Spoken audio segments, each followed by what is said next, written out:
La résistance électrique, c'est la propriété d'un matériau à ralentir le passage d'un courant électrique. L'unité de la résistance est le ohm, symbolisé par un oméga majuscule. La loi de Pouillet permet d'exprimer la résistance électrique à une température donnée. Cette loi dit que la résistance du matériau est égale à la résistivité, qui s'exprime en ohm fois mètre, multipliée par la longueur de la résistance exprimée en mètres, divisée par la surface de la résistance. La résistivité dépend du nombre d'impuretés, c'est-à-dire du nombre d'obstacles que vont rencontrer les électrons dans leur passage à travers la résistance. On peut comprendre que plus ce nombre d'obstacles est important, et plus la résistance sera élevée. La longueur du matériau joue un rôle important puisque plus le matériau sera long, plus il y aura d'obstacles potentiels à franchir, et donc la longueur va influencer sur la résistance.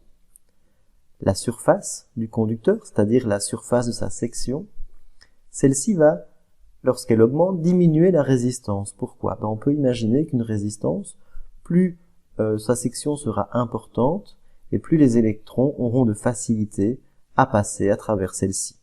C'est pourquoi une section avec une surface plus élevée diminuera la résistance. On peut montrer que la résistivité d'un corps évolue selon la différence de température. La résistivité est égale à une constante, ρ0, multipliée par 1 plus alpha delta t. Delta t étant la différence de température exprimée en Kelvin, et alpha est le coefficient de proportionnalité. Ce coefficient est généralement positif, mais il peut être parfois négatif dans certaines situations. Cela signifie que si alpha est positif, alors la résistance augmente quand la température augmente. Dans cette expérience, nous voyons que le fait de chauffer la résistance augmente sa valeur. Lorsqu'une particule chargée traverse une résistance, elle perd de l'énergie électrique, ce qui se traduit par une perte de potentiel, et donc on relèvera aux bornes de la résistance une différence de potentiel. Il est important de relever ici que lorsqu'on traverse une résistance, on perd de l'énergie. On ne perd pas en nombre de porteurs de charge. Cela signifie que même si la résistance, c'est un matériau qui va définir le passage du courant, comme on a dit dans la définition, c'est un dispositif qui ralentit le passage du courant, mais attention, la résistance ralentit pour tout le circuit. Cela signifie que avant la résistance et après la résistance, le courant est le même. C'est-à-dire que le nombre d'électrons qui passent par seconde est le même avant la résistance qu'après la résistance. Par contre, l'énergie des électrons sera plus élevée avant la résistance et plus faible après la résistance. Cette perte d'énergie, que l'on appelons ici delta VR, c'est-à-dire la différence de potentiel aux bornes de la résistance, est égale à la résistance multipliée par l'intensité du courant qui traverse cette résistance. Cette loi s'appelle la loi d'Ohm. Au niveau local, c'est-à-dire au niveau microscopique, on peut exprimer la loi d'Ohm en faisant intervenir le champ électrique, la densité de courant et la résistivité en un point du conducteur. La loi d'Ohm devient alors égale à la norme du champ électrique est égale à la densité de courant fois la résistivité. Et elle se réécrit également que la densité de courant est égale à sigma fois le champ électrique, sigma représentant la conductivité, c'est-à-dire l'inverse de la résistivité. Nous observons ici une variation de la résistance en fonction de la température pour plusieurs matériaux.